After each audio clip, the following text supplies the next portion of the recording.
किसी शायर ने कहा है, तू इधर उधर की न बात कर, तू बता कि कारवां कहाँ लुटा। मैं बताऊंगा इन्हें कारवां कहाँ लुटा है। मेरा भाषण समाप्त होने दीजिए, मैं ठीक से इन्हें एक्सपोज करने वाला हूं। जी प्लीज। माननीय उपसभापति महोदय, अच्छा डिस्कशन आप चलने दें। आप मैं इनकी बातों को सुन रहा था और मैं इस सदन के संज्ञान में लाना चाहूंगा। माननीय सदस्य सैयद नासिर हुसैन जब इस बारी राज्यसभा में चुने गए, जब ये इनके जीत की घोषणा हुई, मैं उस समय कर्नाटक के बेंगलोर में था।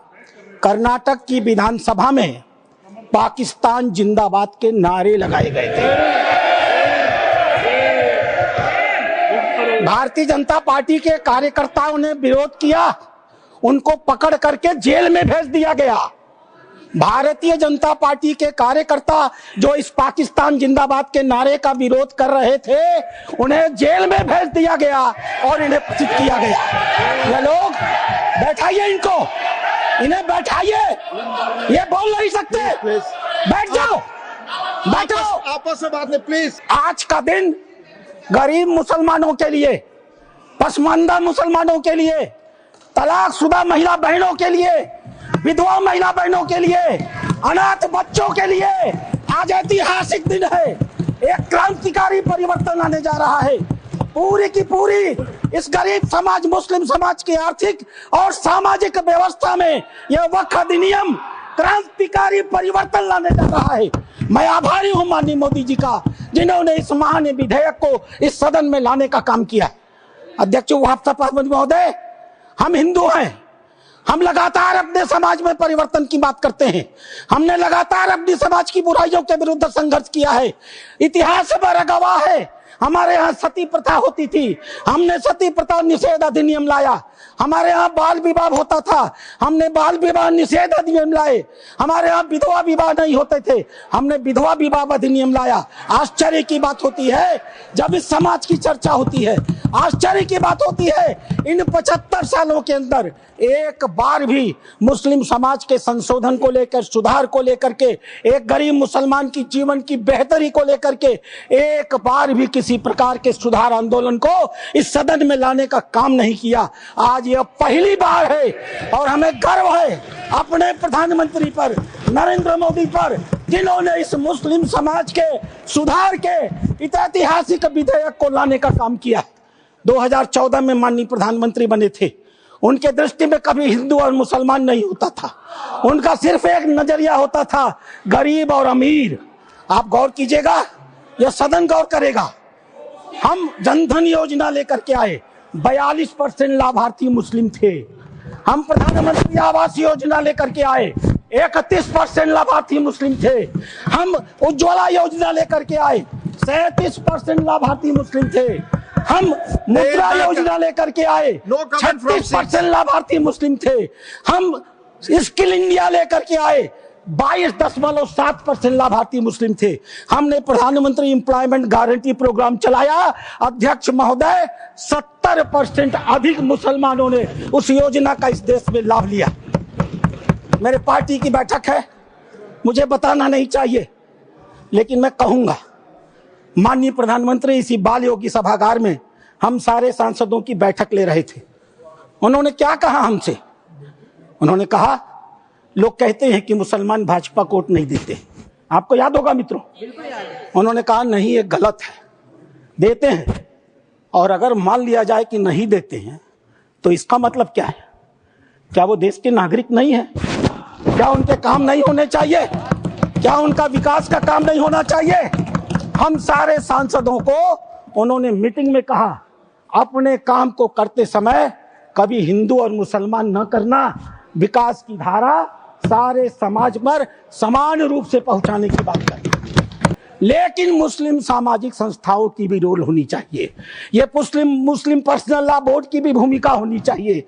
यह जमायत उलेमा की भी भूमिका होनी चाहिए। यह वक्फ कमेटियों की संपत्तियां जो पड़ी हुई हैं, उनकी भी मुसलमानों की जिंदगी को बेहतर करने में भूमिका होनी चाहिए। यह बात आज की नहीं थी, ये लोकसभा चुनाव के 6 महीने पहले की बात है। अध्यक्ष महोदय, उस समय वो कल्पना लेकर चल रहे थे कि अगर हमने मुस्लिम वक्फ की संपत्तियों का बेहतर उपयोग कर लिया, पारदर्शी उपयोग कर लिया, उनकी आय को बढ़ा दिया, उनके ऊपर जो कब्जा करके लोग बैठे हुए हैं, उन कब्जेदारों को हटा दिया तो स्वाभाविक रूप से जो अकूत संपत्ति पूरे भारत में मुसलमानों के पास आएगी, हम उसका इस्तेमाल गरीब मुसलमानों की शिक्षा के लिए, जीवन की बेहतरी के लिए, उनके मुसलमान महिलाएं दर बदर भीख न मांगे, अपनी इज्जत का समझौता न कर सके, कोई बूढ़ी मुस्लिम रात को खाली पेट सोने के लिए मजबूर न हो, हम उसके लिए व्यवस्था करके लाएंगे। और वस्तुतः अध्यक्ष महोदय, वक्फ अधिनियम की जो ही माननीय गृह मंत्री ने घोषणा किया, पूरे देश में तूफान आ गया। आश्चर्य होता है, वक्फ की घोषणा भी नहीं हुई, कानून सामने भी नहीं आए, विरोध शुरू हो गया। तुम्हारी मस्जिदें कब्जा कर ली जाएंगी, तुम्हारे दरगाह कब्जा कर लिए जाएंगे, तुम्हारे कब्रिस्तान कब्जा कर लिए जाएंगे, तुम्हारे मदरसे कब्जा कर लिए जाएंगे। मैं एक पत्रक लेकर के अध्यक्ष महोदय आया हूं। केरल और कर्नाटक की एक आतंकवादी संस्था है PFI, माननीय गृह मंत्री को आभार प्रकट करता हूं, उन्होंने बैन किया है। PFI की एक दूसरी संस्था है SDPI। आज SDPI, मेरे पास पर्चे हैं, मैं गृह मंत्री को सौंपूंगा और आपको भी दूंगा। आज SDPI पूरे देश में, मेरे पास राजस्थान के पर्चे आए हैं जहां SDPI सबसे कमजोर है। पूरे देश में पर्चे बांटे जा रहे हैं और बताया जा रहा है कि ये वक्फ कानून अगर आ गया तो मस्जिदों पर भाजपा सरकार कब्जा कर लेगी। आखिर क्यों? लेकिन ये लोग भूल गए, नरेंद्र मोदी किसी और मिट्टी के बने हुए हैं। आपके विरोध से वो डरने वाले नहीं थे। आप चाहे जितना भी विरोध करते, वो मजबूती के साथ एक आम गरीब मुसलमान, एक दलित, एक पिछड़ी महिला, एक अनाथ महिला, एक तलाकशुदा महिला, अनाथ बच्चों के साथ खड़े होने वाले थे और इसीलिए वो मजबूती से विधेयक लेकर के आए। अध्यक्ष महोदय, ये चर्चा कर रहे थे वक्फ बाई यूजर के। क्या होता है वक्फ बाई यूजर? हजरत मोहम्मद साहब ने क्या कहा था? आपके पास अपनी कोई संपत्ति हो तो दूसरों को भले के लिए दान करो। हदीसों ने क्या लिखा था? यदि किसी व्यक्ति के पास अपनी संपत्ति है, उस संपत्ति का एक हिस्सा वो दान कर सकता है, उसके लिए मुतवल्ली बना सकता है, उसके आय के साधन कैसे होंगे लिख सकता है, आय से होने वाली आय किस वर्ग के उपयोग में आएगी उसके भी निर्देश दे सकता है। What is this Waqf by user? किसने आपको संपत्ति दी? किसने आपको संपत्ति दान की? किसके मन में मनसा थी कि अल्लाह को दे दिया जाए? एक भी आदमी ने वक्फ बाई यूजर की संपत्ति वक्फ के अधिनियम के तहत नहीं दी। जैसे फिल्मों में गुंडे हुआ करते थे, जिस औरत पर हाथ रख दी वो औरत उनकी हो गई, इसी प्रकार से इन वक्फ बोर्डों ने भू माफियाओं की तरह काम किया। जिस जमीन पर हाथ रख दिया इन्होंने, वो जमीन उनकी हो गई। आज इस मानसिकता से ये काम करते हैं। जमीनों पर मैं कानून लेकर के आया हूं। अध्यक्ष महोदय, इसी सदन में माननीय सदस्य झूठ बोल रहे थे, असत्य बोल रहे थे। 1995 का यह एक्ट है, धारा 40, द बोर्ड में इटसेल्फ कलेक्ट इंफॉर्मेशन। बोर्ड स्वतः इस बात की सूचना इकट्ठी कर सकता है यदि उसे इसका कोई कारण महसूस होता है कि यह वक्फ की प्रॉपर्टी है। आगे क्या करेगा? And any question arises whether a particular property is a waqf property or not, whether a waqf is a Sunni or Shaq board. After making such inquiry as is deemed fit, decides the question. संपत्ति पर हाथ रख दो, किसी भी संपत्ति को वक्फ board की संपत्ति कह दो और वक्फ बोर्ड खुद ही तय कर लेगा कि वो संपत्ति वक्फ की है कि नहीं है। और जिस बेचारे की संपत्ति ले ली जाएगी उसको पता ही नहीं चलेगा। और अगला वाक्य क्या है? The decision of the board on the question under section 1 shall, unless revoked by tribunal, shall be final। Tribunal ने अगर उस निर्णय को बदला नहीं तो वह डिसीजन फाइनल होगा। और उसी एक्ट का दूसरा हिस्सा है अध्यक्ष महोदय, no appeal shall lie against any decision और ऑर्डर वेदर इंटरिम और otherwise given or made by tribunal. Tribunal के द्वारा कोई भी आदेश जो दिया गया होगा उसके खिलाफ किसी प्रकार की अपील नहीं होगी। एक अपार्टमेंट में कोई परिवार चला जाए, किराए पर मकान ले ले, और ऐसी घटना हुई है अपार्टमेंट में, किराए पर मकान ले ले, अपने 4 मित्रों को बुला ले और नमाज पढ़ ले। 5वें दिन वो कह देगा हमने इस स्थान पर नमाज पढ़ी है, यह वक्फ बाय यूजर है, अब इसे वक्फ घोषित कर दो। और घोषित हो गई। अध्यक्ष महोदय, आपके पास एक बड़ी जमीन है, खाली पड़ी है, बगल में कुछ मुस्लिम परिवार रहते हैं, उन्हें नमाज पढ़ने के लिए कहीं जाना होता है, वो उस जमीन पर नमाज पढ़ ले। आप हिंदू हैं, आप मना नहीं करते। 5 दिन 7 दिन नमाज पढ़ने के बाद वो लिख के दे देंगे कि हम लोग इस जमीन पर नमाज पढ़ते थे, अब यह वक्फ बाय यूजर हो गई, अब इस जमीन पर किसी का कोई अधिकार नहीं रहेगा। माननीय संसदीय कार्य मंत्री उल्लेख कर रहे थे उस घटना का, तमिलनाडु की घटना का उल्लेख कर रहे थे। क्या हुआ तमिलनाडु में? एक रामचंद्रन नाम का आदमी अध्यक्ष महोदय, वह व्यक्ति अपनी लड़की की शादी के लिए अपनी जमीन बेचना चाहता था। वो जमीन बेचने के लिए जब रजिस्ट्रार के घर गया, ऑफिस में गया, तो पता चला कि वो जमीन उसके नाम पर ही नहीं है, वो जमीन वक्फ को दे दी गई। जब हल्ला मचा, गांव के लोग रजिस्ट्रार ऑफिस में गए, तो पता चला कि उन दोनों गांवों की सारी जमीन वक्फ को दे दी गई। 1500 साल पुराना मंदिर भी वक्फ के हवाले कर दिया गया। यह होता है इन लोगों का वक्फ बाय यूजर अध्यक्ष महोदय। और आश्चर्य होता है, इन्हें बैठाया जाए अध्यक्ष महोदय, आश्चर्य होता है। मैं भी जेपीसी का मेंबर हूँ, ये भी जेपीसी के मेंबर है, ये गवाह है इस बात के। मैं लगातार जेपीसी में जितने भी विटनेस आते रहे, इनके बड़े बड़े धार्मिक मतावलंबी, मैं उनसे कुरान को कोट करके कहता रहा। मैं कुरान पढ़ता हूँ, कोई बुराई नहीं है किसी धर्म को पढ़ने में। मैंने कुरान को कोट करके कहा कि मौलवी साहब ये तो बताओ कि इस कुरान में या किस हदीस में यह लिखा है कि अगर हमने कोई संपत्ति दान नहीं की तो तुम उसको वक्फ बाय यूजर मालिकाना मान लोगे। किसी के पास एक भी मेरे सवाल का जवाब नहीं था। इन लोगों ने क्या किया मालूम है? वो जो ओवैसी साहब वहां बैठते हैं ना, उन्होंने मेरा नाम रख दिया मौलाना डॉक्टर राधा मोहन अग्रवाल। अब इससे बड़ी मेरी जीत क्या हो सकती है? मैंने इनसे पूछा, इस बात पर बहस होती है कि डीड लिखित गया या नहीं।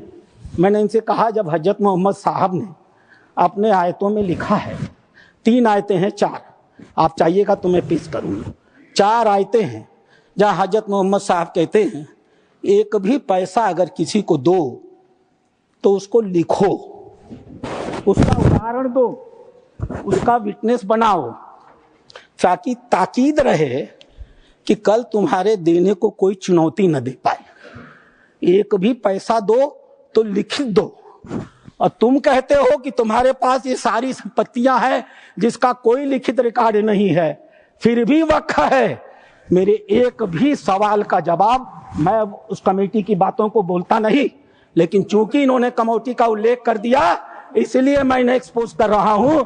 मेरे एक भी प्रश्न का जवाब ये लोग नहीं दे पाए। खाली मुझे कहते थे कुरान पढ़ते हैं मौलाना है, कुरान पढ़ते हैं मौलाना है। अरे कुरान मैं पढ़ता हूं, तुम तो मुसलमान हो, बचपन से पढ़ते हो ना। मैं पढ़ूं और बताऊं कुरान में क्या लिखा है?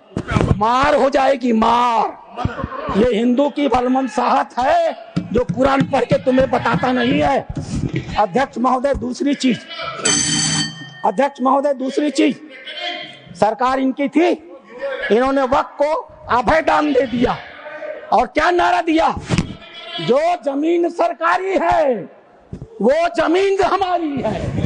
सरकारी संपत्तियों पर कब्जा करने का ऐतिहासिक इन्होंने कार्य किया है। उत्तर प्रदेश की 74% वक्फ की संपत्तियां सरकारी जमीन पर कब्जा करके बनी है। तेलंगाना में 50% की संपत्तियां सरकारी जमीन पर कब्जा करके बनी है। पूरा अभयदान इनको मिला था अध्यक्ष महोदय, और उसका फल क्या हुआ? 2006 में सच्चर कमेटी की रिपोर्ट आई। सच्चर कमेटी ने कहा 4,50,000 संपत्ति है और 6 लाख एकड़ जमीन है। आज 2024 में 8,72,000 संपत्ति है और 37,94,000 एकड़ जमीन है। 2006 से 2023 6 लाख एकड़ से बढ़ करके 37,94,000 एकड़ जमीन इनकी हो गई। इन्हें बताना तो पड़ेगा सभापति महोदय कि आखिर 31 लाख अतिरिक्त जमीन इन्होंने पाई से कहां से है। इन्हें उसका उदाहरण देना पड़ेगा। अध्यक्ष महोदय, जितना ये कांग्रेस के पहले वक्ता रहे हैं, जितना समय ये बोले हैं, मैं भी उतना ही समय बोलने वाला हूं। यह मेरा अधिकार है सभापति महोदय।